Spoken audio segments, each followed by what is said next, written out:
da, e da Sandra. Só um minutinho aqui. Já vou aproveitar e falar. O primeiro caso eu conheço, porque é um caso que a gente trabalhou junto nele, né? E o que é um diferencial desse primeiro caso, dessa criança, era que era uma criança intelectualmente bastante privilegiada. Acho que você lembra disso. Então, ele era trilíngue, salvo engano. Ele Bilíngue, eu bilíngue, acho. né? Bilíngue, Acho que ele fala com fluência o francês, português e alguma coisa do inglês, né? Na escola ele pega. Então, isso acho que já ajuda bastante para ele ter, mesmo com essa intensidade de perda, um desempenho tão bom com o aparelho auditivo. No entanto, de fato, ele apresentou essa piora dos limiares progressivos e isso começou a comprometer bastante aí o desempenho dele e, como você disse, aumentar o esforço, né? Por isso que Isso, ó, o fonoaudiólogo dele, o Olavo, está aqui. Ele colocou que é isso mesmo, fluente em português, fluente em francês e com alguma perfeito, noção de inglês. Isso mesmo. legal. Até se você quiser colaborar, Olavo, põe aí. Tá, joia. Agradeço aí a participação do Olavo. Fê, você quer fazer a apresentação da aula e vocês comentam no final? Pode Porque ser. eu vou fazer em cada caso. Fechado, se você então. preferir. Combinado, então. Eu vou, Sandra, passar então a bola aqui para você. Tá bom? Para você compartilhar com a gente a tua tela. Tá, joia.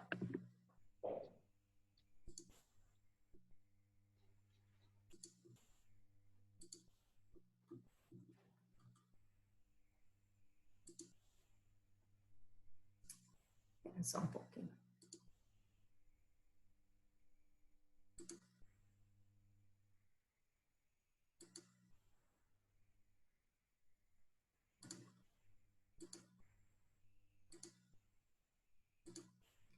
Desculpa, foi? Tá tudo certo?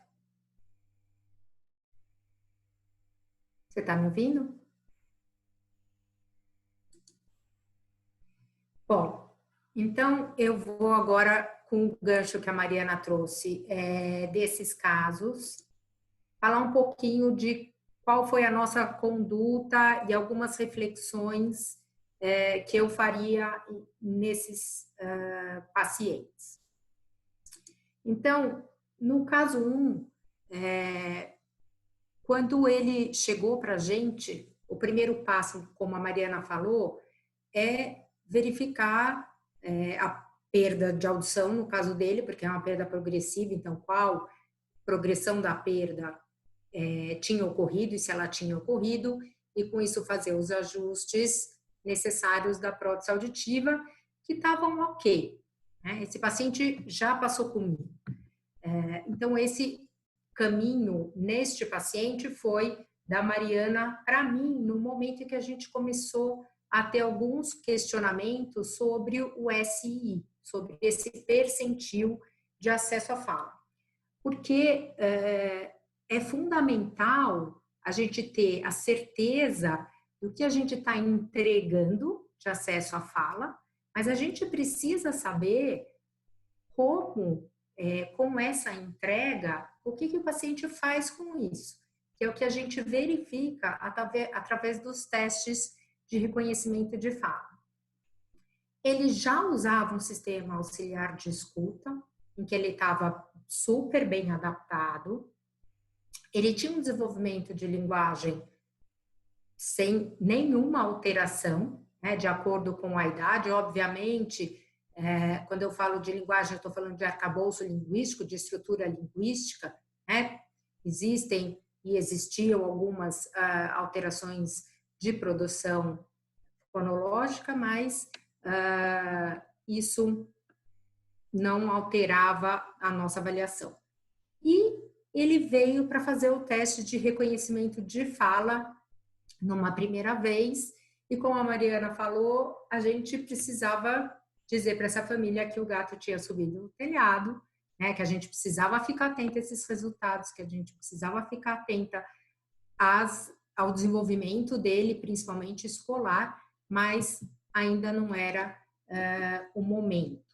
de indicar um implante coclear. Então, nesses casos, sempre eu vejo é como se fosse uma balança, né? Eu tenho que colocar nessa balança o que eu tenho de índice de inteligibilidade de fala, o que eu tenho de reconhecimento de fala, e aí a gente sempre vai precisar testar as orelhas separadas e ambas as orelhas.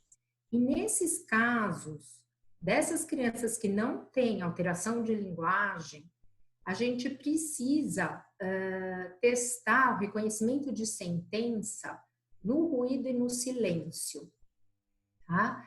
E, além disso, ver dentro da linguagem, e principalmente nos aspectos de comunicação do dia a dia, quais são as maiores dificuldades.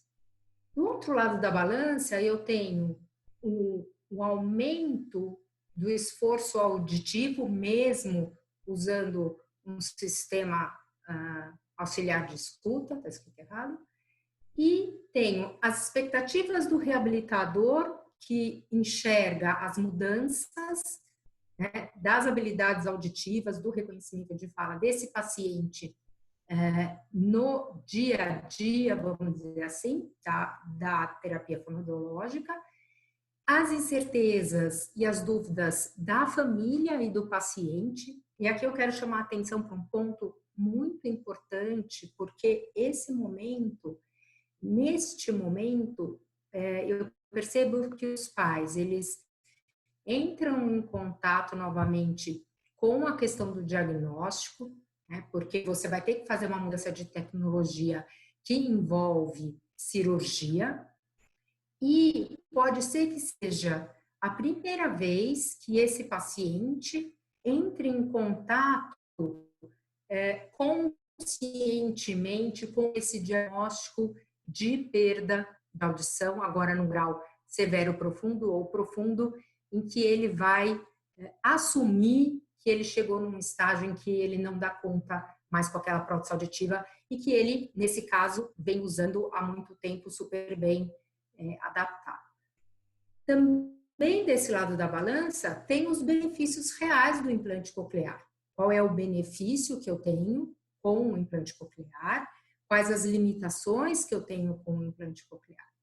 E a base dessa balança é o aconselhamento. Então, eu uso esse termo de propósito, né? Não uso o termo orientação, porque aconselhamento envolve escuta. E nesse momento, o escutar a família e o reabilitador é muito importante para a gente saber se essa família também está pronta para essa mudança de tecnologia. Tá bom? Dentro desse aconselhamento, a gente tem tido um trabalho muito importante com a psicóloga, principalmente com o próprio paciente, e que tem sido um diferencial nessa transição entre prótese auditiva e implante coclear. E também, nesse momento, a gente vai expor claramente todas as qualidades, vamos dizer assim, de cada uma das marcas de implante coclear.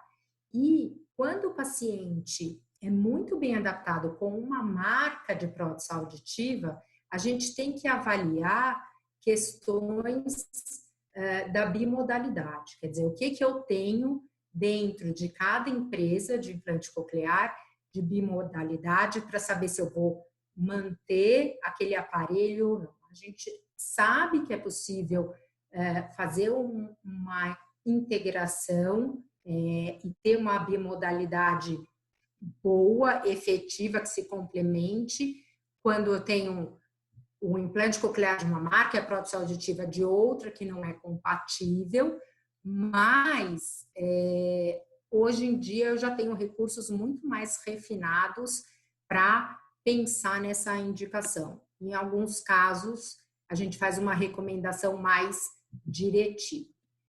Então, vamos olhar aqui para os resultados, né, que a gente tem do GAEL, e aqui eu vou falar das frases, especificamente das sentenças, e eu vou explicar por quê, né? Porque a sentença é o que a gente usa como nota de corte. Aqui a gente tem, na realidade, um teste de sentença com a prótese em ambas as orelhas, que foi realizado em 55 dB, com resultado de 60%, e em 65 dB, com um resultado de 70%. O que é interessante nesse momento da avaliação é essa discrepância com os testes de sílabos. Apesar da gente estar testando orelhas separadas aqui, ele tem uma performance muito melhor com os dissílabos do que está acontecendo nas sentenças. É muito importante a gente saber que isso pode estar acontecendo porque nos protocolos e no material gravado que a gente utiliza para fazer essa testagem, que é da Costa de 2000, foi um material que foi padronizado para adultos. Então, a gente pode ter alguns erros nesse reconhecimento de sentença por causa do vocabulário. Então, o que a gente vê de determinação da ANS e da CONITEC? A ANS, a Agência Nacional de Saúde, são as diretrizes para os planos de saúde, né? Então, no geral, utilizado nos atendimentos particulares, e a CONITEC, que é o órgão que vai regulamentar aí a indicação dentro do SUS. Então, a gente vê que para a criança dentro dessa idade, eu tenho que ter uma perda auditiva neurosensorial grau severo ou profundo bilateral, e em relação ao reconhecimento de fala, 60% de reconhecimento de sentenças em conjunto aberto com aparelho na melhor orelha, e igual ou menor que 50% na orelha a ser implantada. Então, a gente vê aqui, né, que a gente não tem esse dado na sentença, mas a gente consegue basear pelo dissílabo e pela essa diferença de intensidade, considerando que a gente tem uma somação que ele, nesse momento, ele não foi considerado um candidato ao implante coclear. Na hora que a gente vê o resultado, né, de maio de 2019, a gente já muda totalmente a nossa conduta, né? Porque eu já tenho aqui 50% na orelha direita e 30% na orelha esquerda. Então, se a gente considerar até essa medida, né, a gente pode pensar, bom, qual então vai ser a nossa indicação? A gente vai indicar um implante bilateral? Porque com esses resultados, teoricamente, a gente até poderia indicar o implante bilateral. O que a gente observa nessas crianças que tem que a gente consegue fazer esse acompanhamento dessa progressão de perda por longo tempo, e a gente todo o arcabouço linguístico dela e todo o desenvolvimento das habilidades auditivas dela foram baseadas eu não sei se a minha internet está ruim, se vocês estão me ouvindo, porque travou aqui a legenda.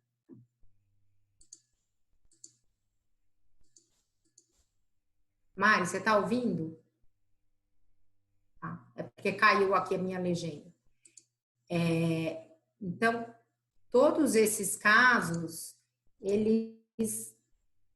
a gente precisa pensar que o arcabouço linguístico e as habilidades auditivas se constituíram, né, com um estímulo acústico. Então, a gente opta, nesses casos, em fazer um implante sequencial. Então, na determinação da ANS, o critério da escolha para um implante bilateral, se simultâneo ou sequencial, é um critério médico. O que a gente usa de alguns consensos, como o Consenso Europeu de 2012, é que o simultâneo é feito nas perdas profundas bilaterais, principalmente nas crianças, e aqui falando nas crianças até 4 anos, com perda congênita principalmente, e sequencial nas perdas severas profundas bilaterais, quando eu tenho uma simetria de orelha, como acontece nesse caso, né? E eu acrescentei nessas perdas progressivas em indivíduos em idade escolar. Lembra que eu falei que é um primeiro momento, provavelmente, que essa criança vai entrar em contato conscientemente com esse diagnóstico? O fato da gente fazer um implante sequencial dá garante para ela que ela está recebendo, né, um som que vai ser complementar àquele som que ela já está acostumada. Então, isso é uma forma de dar segurança para essa criança. Então, nesse caso aqui, a minha indicação seria, junto com os médicos, de operar primeiro a orelha pior, para futuramente operar a outra orelha. Vamos para o caso 2. O caso 2, apesar dele ser semelhante com o caso 1, ele traz um dado que muda completamente o nosso raciocínio, que é o desconhecimento do fato da perda auditiva na orelha direita ser congênita ou não, considerando que ele chegou no consultório, né, com 6 anos de idade. Então, se for uma perda congênita, em que ele tem 6 anos de privação, eu vou ter uma conduta diferente do que no caso anterior, né? Que a gente acompanha por um longo tempo e a gente sabe como que foi exatamente essa progressão. O que a gente precisa pensar?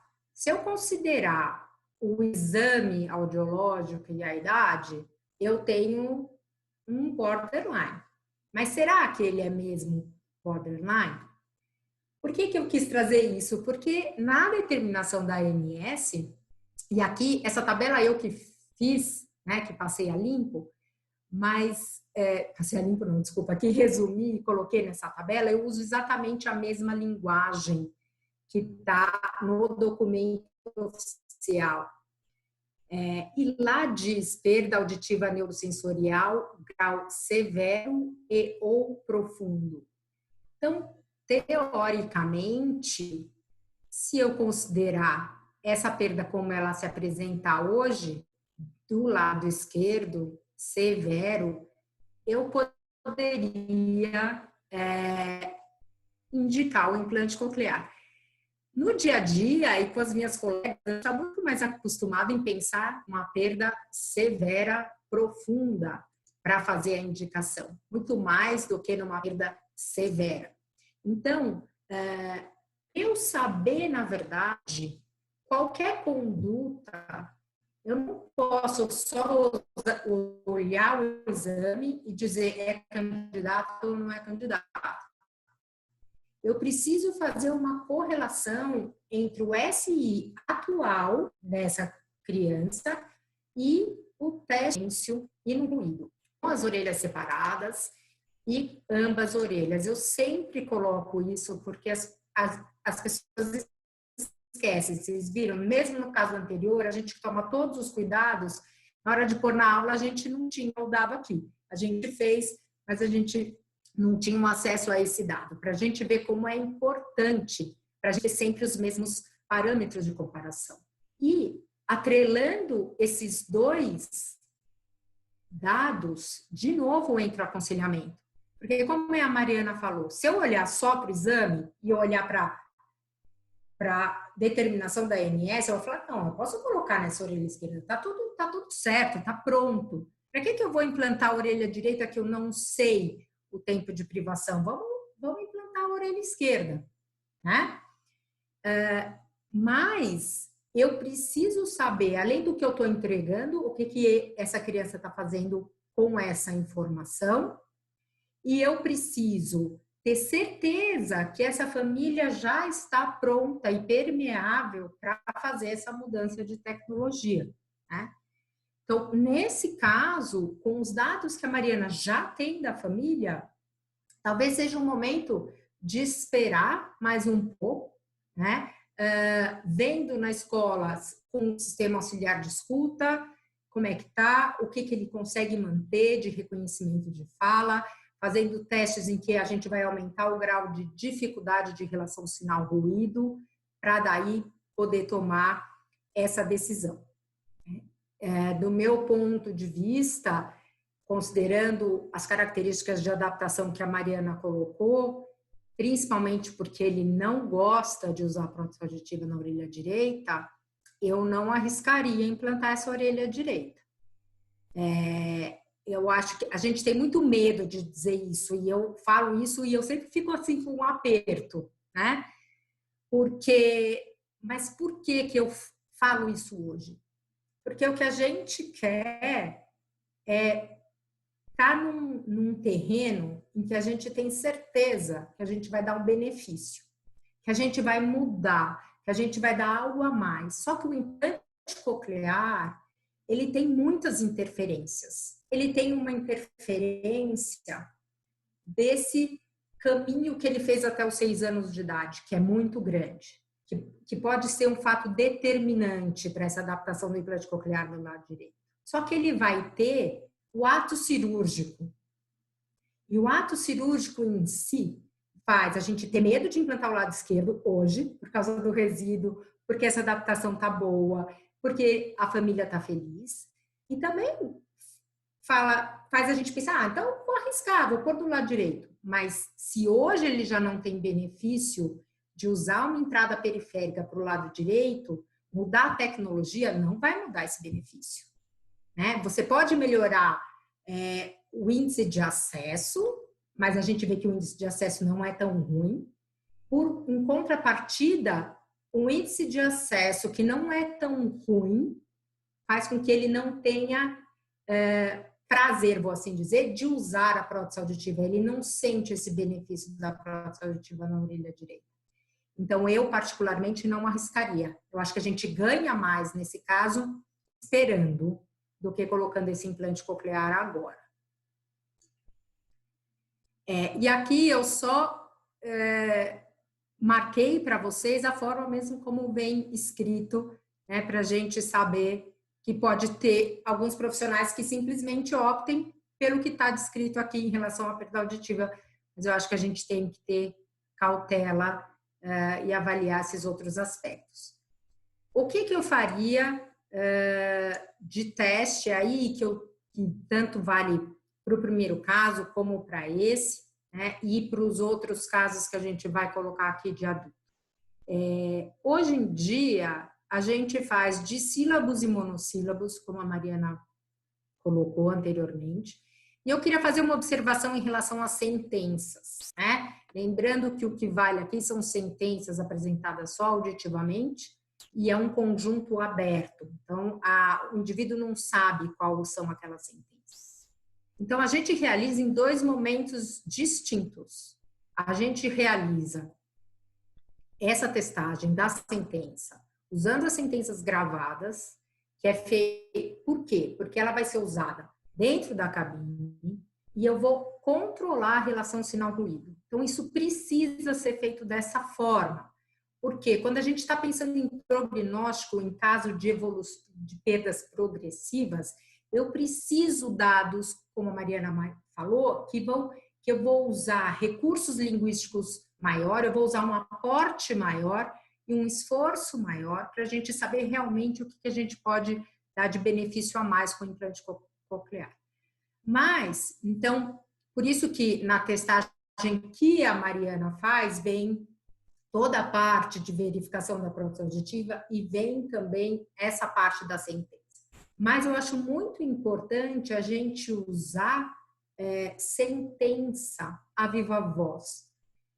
Simplesmente porque é uma proximidade um pouco maior da conversa que acontece no dia a dia no ambiente não controlado. Então, obviamente, eu já sei a intensidade de voz mais ou menos que eu uso, mas se eu tenho alguma dúvida, eu uso o decibelímetro para ler o ruído daquele ambiente e para ter uma noção da intensidade da minha fala naquele momento, né? Mas eu acho muito importante a gente ter esses dois parâmetros.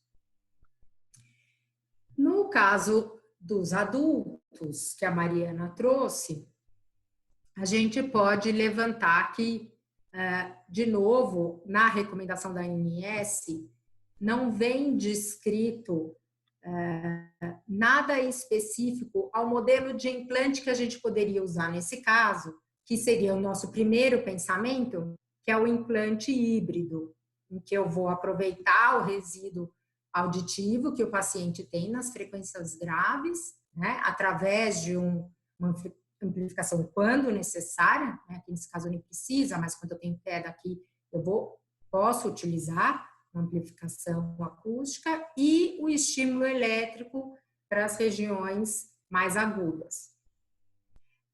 Na nossa referência, isso não vem descrito, mas a FDA introduziu os parâmetros para esses pacientes em 2014. Né? Nessa época aqui, o trial que eles fizeram foi com o núcleos, mas a Medel já tinha um híbrido muito antes disso disponível aqui no Brasil. Né? O híbrido do núcleo chegou aqui muito depois, mas eles fizeram esse trial nos Estados Unidos e publicaram isso através de uma pesquisa que eles fizeram especificamente com o modelo da Cochlear.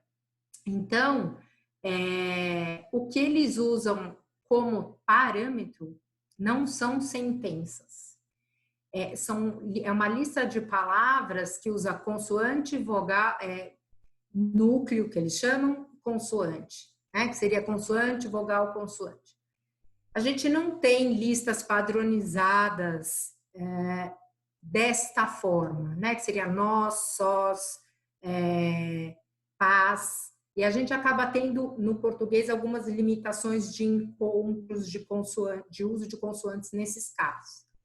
Então, a gente acaba utilizando a sentença, com aquele mesmo parâmetro para adulto, né? Peraí que eu passei por outra. E, desculpa, tá certo. A gente usa teste de sílabas sem sentidos, que daí eu vou ter um outro tipo de correlação, mas vai ser vogal, consoante, vogal, que é a pá, a má, a fá, a lá, a tá. E eu faço uma combinação dessas sílabas sem sentido para a gente verificar qual é a discriminação que esse paciente consegue ter dessas consoantes. E também o monossílabo como uma nota de corte aí para fazer essa indicação. Quando a gente pensa em implante híbrido, a gente tem que saber, Mari, que obrigatoriamente esse implante híbrido ele tem que ser unilateral. A gente não opera as duas orelhas, a gente sempre vai escolher uma dessas orelhas, que é outro fator importante, né? Principalmente nos casos que aceitaram o aparelho, se vale a pena mexer nisso aqui, já que eles estão aí bem adaptados. O que a gente pensa, né, quando a gente vai usar o híbrido? E aqui, na verdade, eu coloquei híbrido ou convencional, e os médicos me desculpem, eu queria colocar o eletrodo curto, específico para híbrido, e o eletrodo convencional, era o feixe de eletrodo que eu queria diferenciar. O risco da perda do resíduo, né, quer dizer, com a própria inserção do feixe de eletrodos, e o que pode interferir, né, o que a evolução dessa perda, o histórico da evolução dessa perda pode interferir. Eu trouxe um artigo só, né, que é de 2014, porque ele faz justamente uma comparação entre dois feixes de eletrodo. Um feixe de eletrodo que é do híbrido e um feixe de eletrodo que seria convencional. Então, ele percebe que no híbrido, quase 55% dos pacientes no dia da ativação vão ter uma mudança de limiar menor do que 15, tá? No caso dos convencionais, isso muda. Só 49% vai ter essa mudança de limiar, essa média de mudança de limiar menor do que 15. O que isso quer dizer? A maioria dos casos que usavam o feixe de eletrodos convencional, ele tem uma perda maior do que 15 dB.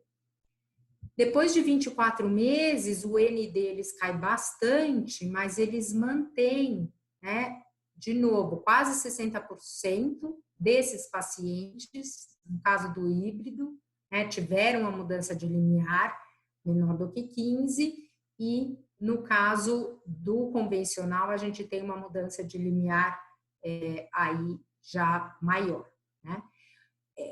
Quando a gente lê sobre mudança de limiar depois de 24 meses, eu fico um pouco de receio, porque se a gente não tivesse feito o implante, será que a gente teria uma evolução de perda igual ou não? A gente sempre vai ficar com essa dúvida. E outra questão que eles trazem, muito importante, é que nesses casos, quando a gente vai considerar o híbrido, a gente tem que pensar na data de início da perda e como que foi essa progressão em relação ao tempo, para poder decidir de forma melhor, principalmente o tipo de eletrodo que vai usar. Então, precisa ter uma comunicação bem estabelecida com o otorrino, de fono otorrino, um resgate de história muito importante, para que, se for decidir pelo híbrido, saber qual é o melhor feixe de eletrodo. Por quê? Porque em relação ao processador, a gente não tem dificuldade. Eu posso transformar esse processador só num processador que vai transmitir só impulsos elétricos, né? Isso é fácil para mim, mas eu tenho que saber para onde eu estou mandando esses impulsos. Eu estou mandando para um feixe de eletrodo que eu vou ter 6 eletrodos, eu estou mandando para um feixe de eletrodo que eu vou ter 16, ou eu estou mandando para um feixe de eletrodo que eu vou ter 22 eletrodos, tá? Então, isso que é importante a gente considerar. Eu vou mostrar para vocês uns pedaços de vídeo de uma paciente que a Mariana acompanhou durante muito tempo.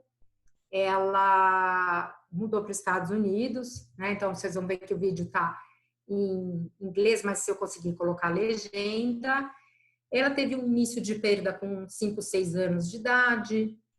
Ela relata nesse vídeo, depois quem quiser ouvir ele completo, tem no YouTube, e ela autorizou a gente, né, divulgar e utilizar aqui, que ela tinha vergonha de usar, que ela tinha um grande esforço auditivo na escola, que ela recebeu uma orientação de que ela não teria progressão de perda, quer dizer, que a perda dela ficaria moderada e ela não iria piorar durante a vida dela. Então, ela entrou num processo de negação, né, dessa piora, e ela, quando ela estava com essa perda de audição aqui, né, em que ela teve uma grande piora da orelha direita, ela resolveu fazer o implante coclear, e isso foi ativado, na verdade, em janeiro de 2018. Com 6 meses de implante, então, ela já tinha um reconhecimento de sentenças de 87% do lado implantado. Eu não sei se vocês querem comentar alguma coisa agora, antes de eu passar o vídeo, senão eu passo o vídeo direto.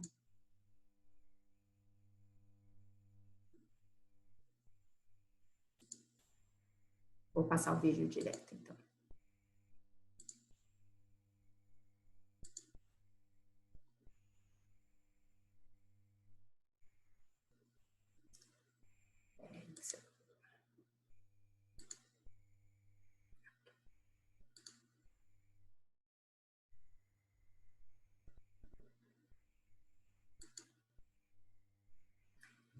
Essa paciente, a Marta perguntou se implantou um lado só. Sim, ela implantou um lado só. Ela implantou só o lado direito.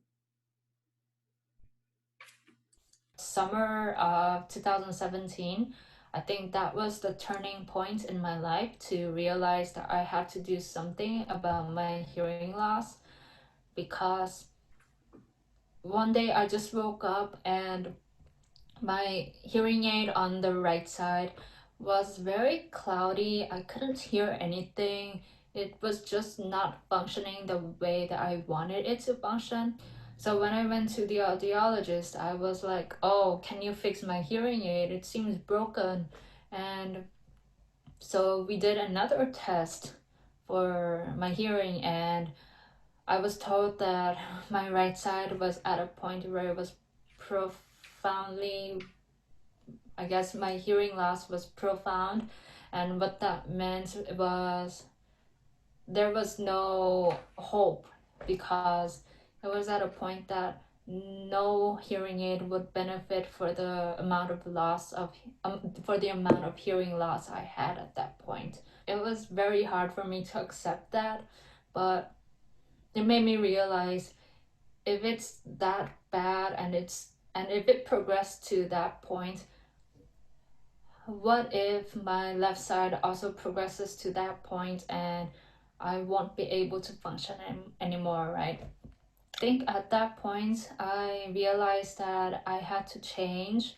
I had to stop being in denial and stop being so, I guess, depressed about it, and try to make a change. Vou passar para vocês outro pedacinho.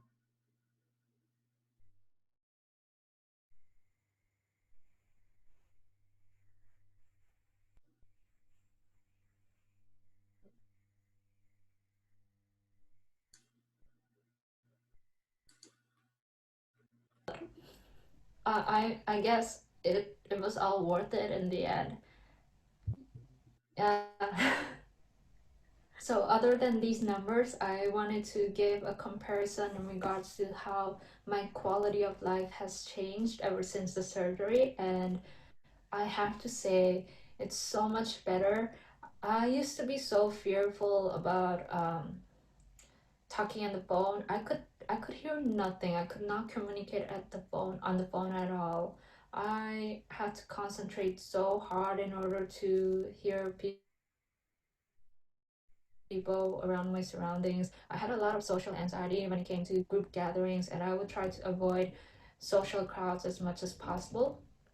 And I guess now I built up so much self-confidence. Of course, it's still a work in progress, but there is so much that I have gained through this. I would say I am now able to communicate on the phone. I can FaceTime, or I can just do audio, and I barely need captioning unless it's like in a very really like loud surrounding.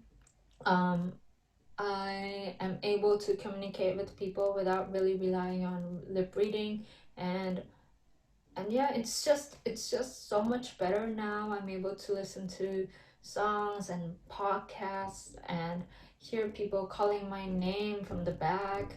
I still struggle with things, especially when it comes to really loud places, or trying to figure out where exactly the voice is coming from, because I only have one implant and a hearing aid on this side. So sometimes when I'm in a situation where there's four elevators around me and one dings, I don't really know where that sound is coming from, like which elevator it is coming from. So I do have the issue with directionality, but other than that, I have been seeing so much improvement, and I think it's still always a work in progress, because I'm always still learning how to process new sounds that I haven't been exposed to in the past.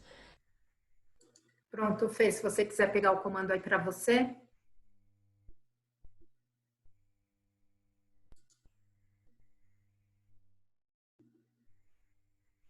Prontinho. Peguei aqui, deixa eu só ativar agora os áudios do Fábio e da Mari.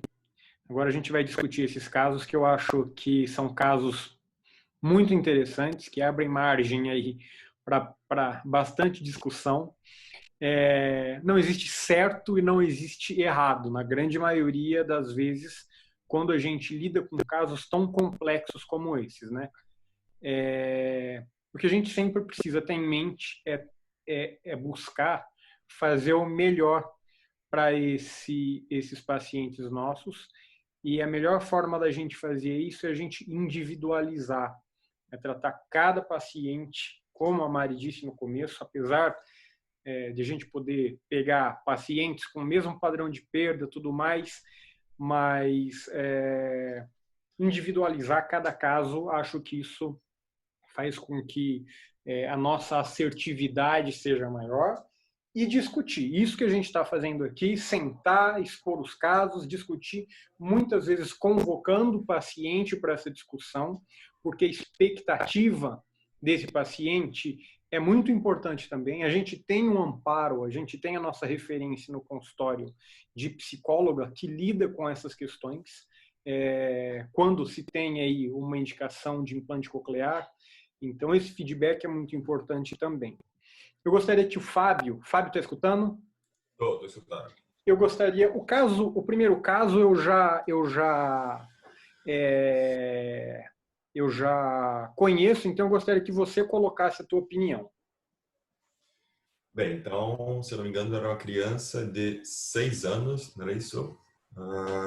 Com uma perda severa, né, dos 2 lados, bilateral, sendo que um ouvido me parecia ser pior que o outro. A esquerda era pior e teve uma progressão dessa perda com uma perda de desempenho com o uso do aparelho de audição. Bem, eu faria um implante do lado pior, tá? Do lado esquerdo. Tá? Eu não faria um implante simultâneo nesse caso. Eu acho que é mais prudente a gente implantar um lado, ver como é que essa criança fica com esse estímulo elétrico de um lado e acústico do outro, né? E observaria como essa perda ela progrediria do outro lado, né? Considerando o futuro um implante sequencial desse lado. Tá? Mas é aquilo que você falou, assim, os critérios eles existem, mas eles não englobam todos os casos, né? Então existem casos que eles acabam extrapolando os critérios, né? E daí a importância de a gente discutir esses casos com vocês, né? Com a equipe da FON, que são fundamentais aí para tomada de decisão. Mas eu faria assim. O que você fez nesse caso aí? Foi isso. A gente optou por implantar o lado esquerdo. Ele tinha um medo terrível em ficar privado de audição numa eventual indicação simultânea e a gente optou pelo lado esquerdo. Foi uma cirurgia que foi super tranquila. O Olavo está aqui, ele também acompanha esse paciente. Acho que a Aline chegou a ver esse paciente também, salvo engano, e tá super bem. Acho que a Sandra pode até falar. E o outro lado, como que tá? Progrediu? Ainda tá a mesma coisa? Atualmente não teve progressão ainda do outro lado, tá estável, ele tá evoluindo bem, e tem uma questão importante nesses casos que acabou passando, é que muitas vezes, nesses casos, eu faço um intervalo entre os mapeamentos menor, né, do que o habitual de ativar 1 mês, 3 meses, para eu conseguir uma audibilidade, que daí, nesse caso do implante coclear, a gente verifica através da audiometria em campo, né, o mais rápido possível, e daí não dentro só daquela banana da fala, como a gente fala, mas o que a gente quer é em cima, né? É lá em cima desse quadro cinza que a Mariana apresentou, e ele está já quase com um padrão audiológico dentro do que a gente espera. Foi atrapalhado um pouquinho pela pandemia, mas enfim, mas ele está bem, e o Olavo pode até falar, e aí, o feedback do Olavo é que ele está realmente desenvolvendo super bem a habilidade dessa orelha implantada. Joia. Mari quer colocar alguma coisa? Se o Olavo quiser falar também, eu ativo o microfone dele aqui, é só ele dar o Mari está sem áudio. A Mari está sem áudio? Acho que ela sem deve... microfone, quer dizer. Eu ativei, ela deve ter desativado, já eu vou ativar novamente. Segundo caso agora, quer começar a falar, Fábio, sobre o segundo caso? Pode ser. Se bem me lembro, era um paciente com uma perda severa, profunda do lado direito, se eu não me engano, né? diagnosticada aí por volta de uns 6 anos de idade, né? Então a gente não sabe como esse paciente era previamente, né? A gente desconhece o tempo de privação desse lado direito. E do lado esquerdo, ele chegou com a perda leve em ascendente, né? Ascendente. E ele vinha em uso de aparelho, ele nunca conseguia usar o aparelho, né? Sendo um bicó do lado direito, do lado pior. E do lado esquerdo, chegou a certo ponto que ele precisou usar o aparelho e ia muito bem desse lado, né? Acho que era isso, né? Resumindo. Bem, isso ainda é severa do lado esquerdo, que foi o que ele progrediu por último. Legal, legal. Na verdade, ele chegou a usar um tempo, ele usou do direito, mas agora que ele está maior, quando ele colocou com 6 anos, a gente colocou bilateral, né? E já colocou um aparelho mais potente na direita e ele usou bem. Agora que ele está ficando pré-adolescente, também a direita não variou, sempre foi igual, mas eu não sei se agora ele percebe a diferença ou percebe que não tem o mesmo benefício, tem uma dificuldade de integração aí entre as duas orelhas, de integração binaural, e ele está deixando de usar. A mãe ainda dá uma forçada, porque ela, né, sabe que tem que passar algum solzinho ou pela questão da privação, mas ele já está deixando de usar, ele mesmo esquece esse aparelho, se quebra ele não liga, se acaba a pilha ele não liga, e o do lado esquerdo não, ele faz um uso muito efetivo, muito bom, usa o sistema Roger que ele tem, assim, é um uso nota 10. Então, desse lado, agora ele está com 11 anos de idade, né? Então, isso. Eu concordo com o Sandra que a gente tem que considerar o tempo de privação desse lado direito, sabe? Eu não sei se eu faria realmente, eu acredito que não, esse implante desse lado direito, eu não sei o benefício que ele vai ter desse lado, né? Se bem recordo, a família tem uma certa resistência à cirurgia no momento, até pelo ganho que ele ainda tem com o aparelho do lado esquerdo. Então, eu esperaria um tempo também. Eu acho que a gente tem que depositar esperança desse lado esquerdo, que está sendo bem estimulado e, enfim, ele faz o uso mais efetivo desse lado, que eu acredito que vai caminhar para implante desse lado esquerdo. Mas, nesse momento, eu seguraria o implante do lado direito, por falta de dados aí que me sugira que esse córtex foi enfim, estimulado, foi bem estimulado, né? Então, não faria o lado direito, esperaria para reavaliar o lado esquerdo e implantar esse lado esquerdo no futuro, talvez. Mari, para a gente fazer um gancho, você consegue, quando a gente fala em privação, a gente sempre lembra daquela paciente Maria, que a gente implantou também, que era uma paciente que era uma paciente que tinha uma privação bastante importante, que teve um resultado excelente com o implante coclear. Isso. Surpreendente até, né? Tem algumas coisas parecidas e algumas coisas diferentes. Na verdade, só para contextualizar, o caso da Maria também é uma paciente minha bem antiga. A doença de base dela, né, a etiologia dela é a motosclerose, né, Fernando? Exato. É a motosclerose e que um lado, que também por sinal era o lado direito, evoluiu primeiro, se não me engano, acho que era o direito, evoluiu primeiro. E ela deixou de usar o aparelho desse lado fazia 30 anos, porque é um lado que caiu, não teve mais jeito, mas é um lado que a gente sabe que ouviu, né? Durante uma etapa da vida dela, até que essa otosclerose progredisse, ela ouviu desse lado direito, mas a hora que ficou ruim, ela ficou 30 anos sem aparelho auditivo. E do lado esquerdo, ela sempre usou o aparelho, sempre teve um excelente benefício, só que em dado momento esse lado esquerdo começou a piorar também. E aí, ela, apesar de ter piorado e ter perdido o benefício com o aparelho, era um lado que ela falava, não, o pouquinho que tem aqui é o meu chão, né? Então, ela nunca cogitou colocar o implante desse lado esquerdo, porque por pior que fosse com o aparelho, era o que ela tinha, era o que ela conhecia, e ela tinha muito medo de perder isso. Então, a gente conversou muito, ela topou implantar o lado direito, que era esse lado com 30 anos de surdez, sabendo que talvez o prognóstico fosse muito limitado. Então, ela, enquanto adulta, ela tinha muita consciência de uma possível limitação de resultado e tinha muita consciência do trabalho que ela teria que fazer mental e de reabilitação para treinar esse lado direito. Né? Então, a expectativa dela estava muito ok, né, Sandra? Que aí entra a questão do aconselhamento nesses casos que eu fiz questão de colocar, porque quando você adequa uma expectativa, principalmente no adulto, nesse caso, Aí você consegue tomar essa decisão de uma forma muito mais tranquila.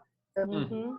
Né? Porque num caso dessa criança, e aí fica bem mais eu acho que essa é a grande diferença. Era um ouvido que a gente não tinha muita esperança, que nos surpreendeu em termos de resultado, inclusive, porque, na verdade, assim, foram 6 meses onde ela falava: o meu aparelho ainda é melhor que o meu implante, o meu aparelho ainda é melhor que o meu implante.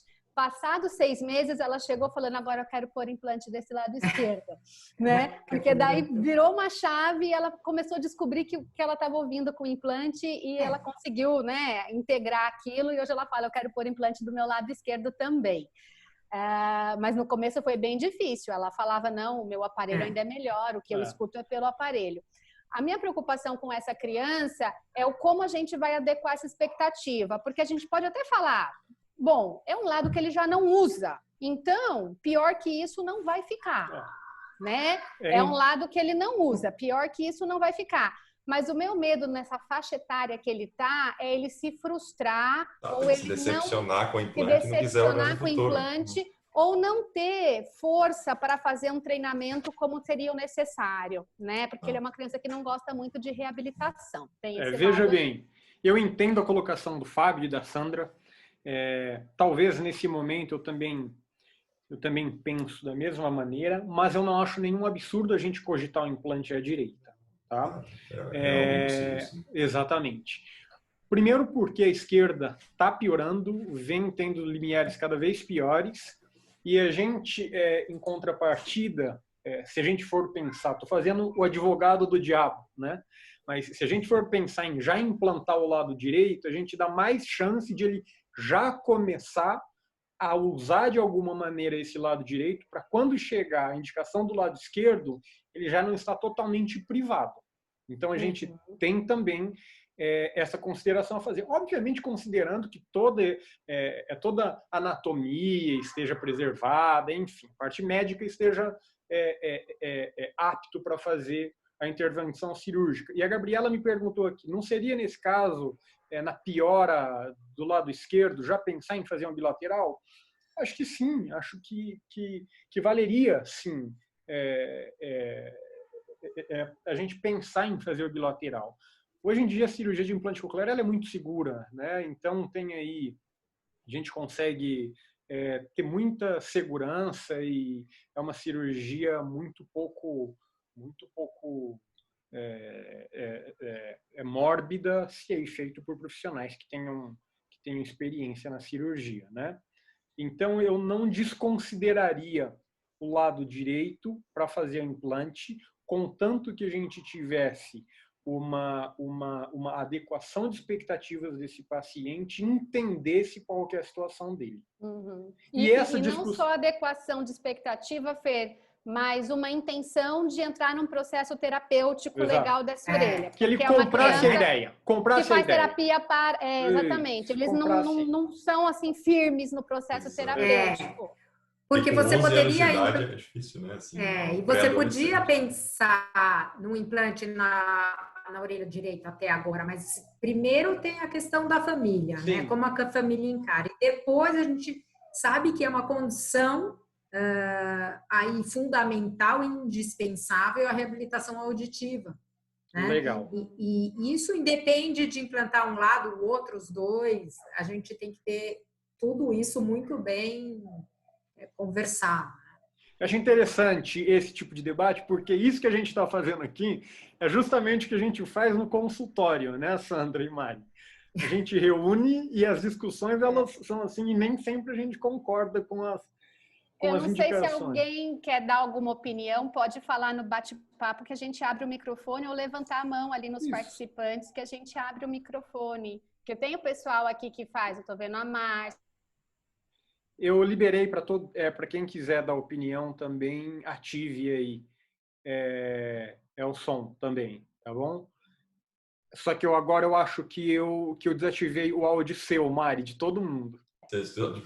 Agora eu liguei, agora eu tenho a Sandra precisa ligar também o dela. Não, eu falei que eu aceito a sugestão das outras pessoas também. Eu tô vendo aqui um monte de gente que eu sei que trabalha com implante. Isso. Então eu aceito a sugestão dos colegas também. Joia. Bom, vamos partir para o terceiro caso. A nossa aula já está um pouquinho extensa, só para a gente não... no terceiro caso, eu acho que são casos que dão arrepio quando vão procurar prótese auditiva, como você disse, né, Mari? Até quando pego, eu já falo, ó, vem bucho aí para vocês. Mas eu acho que o implante híbrido hoje é uma realidade. Em relação ao eletrodo short, em relação ao eletrodo convencional, a gente tem aí pontos positivos e negativos. O Fábio pode falar também melhor sobre isso. O eletrodo curto ele vai ser fatalmente menos traumático para a região apical coclear, né, que é a região que ficam as frequências mais graves. Então, a chance de você ter uma preservação auditiva é maior, porque você tem a ausência de um corpo estranho, que é o eletrodo, fazendo danos, muitas vezes irreversíveis, na estrutura coclear. No entanto, se você tiver uma piora dos limiares nessas frequências graves, você fica vendido, você não tem muito o que fazer. Né? Isso pode decorrer do próprio ato cirúrgico, quanto da evolução da própria doença. Né? Por isso que saber exatamente se é uma doença progressiva ou não, como a Sandra falou, isso é fundamental.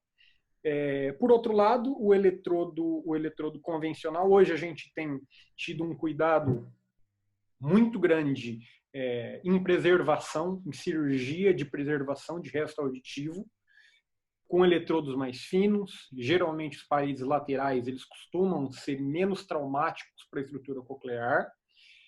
Ácido hialurônico, dexametasona, são medicamentos que a gente usa no intraoperatório para tentar ter o mínimo de lesão possível do órgão coclear, e a inserção bem lenta dos eletrodos. Né?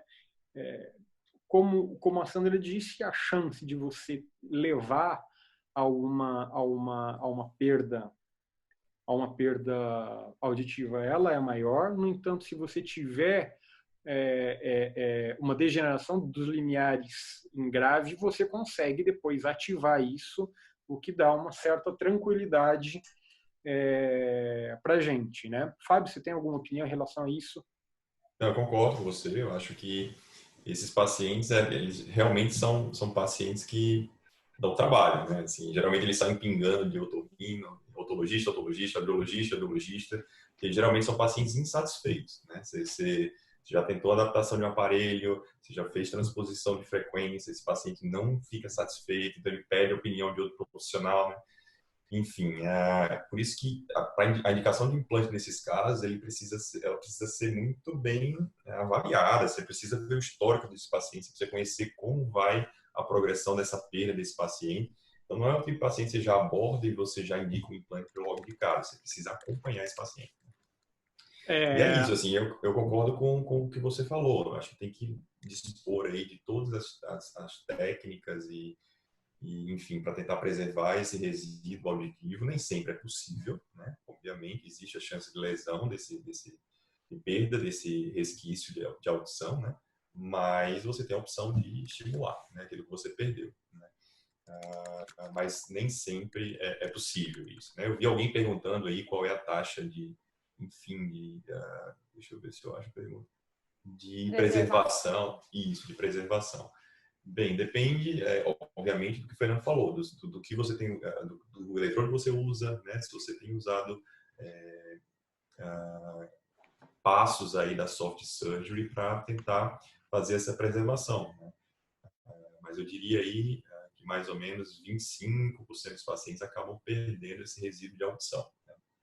Hoje em dia, só um parênteses, a soft surgery, falando rapidamente, ela é preconizada mesmo se não tiver resto auditivo, né? A gente não sabe quais vão ser as tecnologias futuras, e sempre que a gente puder manter o máximo de estrutura coclear preservada, tanto melhor, porque se aparecerem tecnologias futuras que tenham aí a necessidade de ter o máximo de preservação das estruturas cocleares, tanto melhor. Alguma coisa mais, Sandra, Mari, Fábio? Não, a única coisa que é... A Márcia só falar uma coisa. Observação interessante. Eu já li.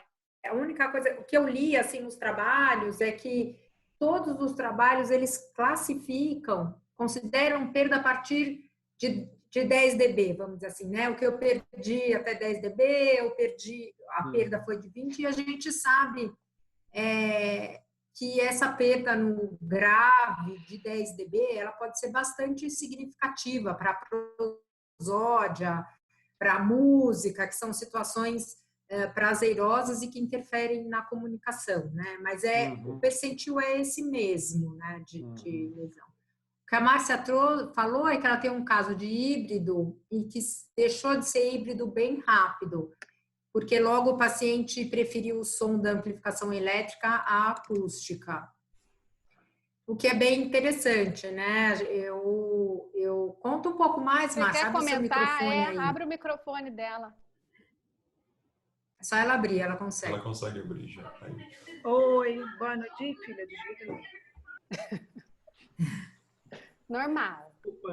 Boa noite, tudo bom? Boa noite, tudo bem? Então, é um caso exatamente como vocês falaram aí, um caso daquela rampona que, quando a gente fazia os testes de reconhecimento de sentença, muitas vezes ela até ia bem, mas no ruído tinha muita dificuldade, não se adaptava com aparelho auditivo nenhum, até que decidiu fazer o implante. Aí fizemos o híbrido. De primeiro, a primeira coisa que incomodou ela foi a oliva e o molde, que era uma coisa que já incomodava antes e que com o implante, que é uma vantagem do implante não ter mais o molde, no híbrido você continua usando o molde, né? Então isso é ruim. E aí, aquele apego ao grave e aquele benefício que ela tinha com o grave na amplificação acústica, logo foi compensada com a amplificação elétrica, porque o eletrodo que a gente colocou não foi curto. Boa. Isso é um detalhe importante. Por causa disso, porque a gente sabia que corria o risco de perder o grave. Sim. E aí a gente teria essa opção. Então, era só uma questão de ligar se fosse necessário. E foi o que aconteceu. Aos poucos ela foi usando o implante, gostando do implante, do ganho que o implante dava, mesmo com aquela amplificação pequena no grave. E aos poucos ela não quis mais. Ela falou assim, não quero mais essa amplificação, não preciso. A amplificação do implante está dando conta de compreensão de fala, de sentenças, de tudo. E aí ela passou a usar só o implante e deixou de usar a amplificação acústica. Então, assim, o que eu fico pensando é que a gente deve colocar no híbrido sempre um eletrodo que vá até o ápice, é a minha opinião. É claro porque que tem uma hoje questão em dia, de tonotopia, né? Que a gente corre um risco grande quando a gente coloca o curto, né? E eu acho que hoje em dia a gente tem isso que você falou, que a maioria dos eletrodos já vem com essa preocupação de ser mais fino e de já ter uma preservação, entendeu? Então, Marcia, vale a pena.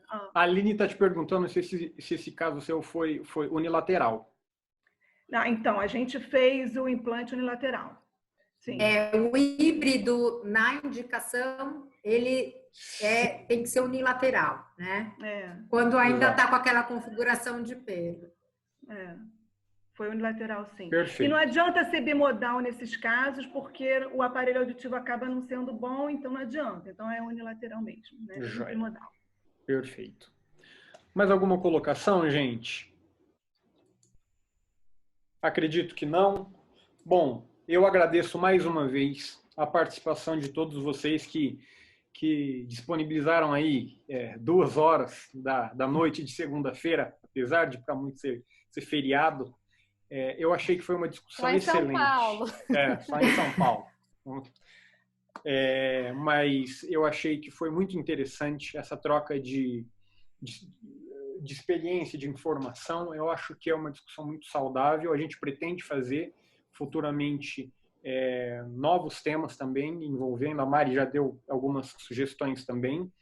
E essa aula vai estar disponibilizada no canal do YouTube, então se conseguirem seguir a gente, seria bom.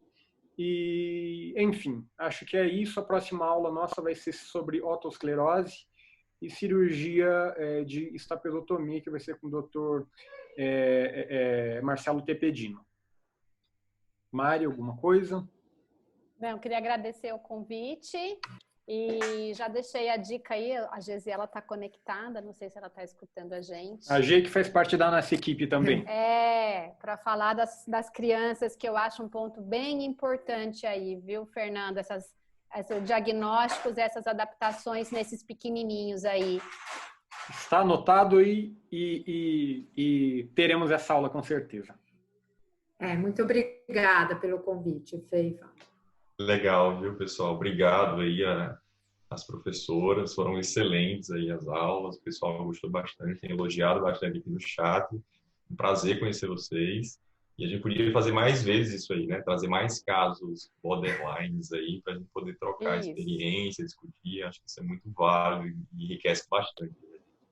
Caso difícil é o que a gente mais tem lá no consultório. É só abrir o computador. As bombas aparecem. Podemos escolher. Legal. Então tá jóia. Uma boa semana para todos e até semana que vem. Até mais, pessoal. Tchau. Tchau. Tchau.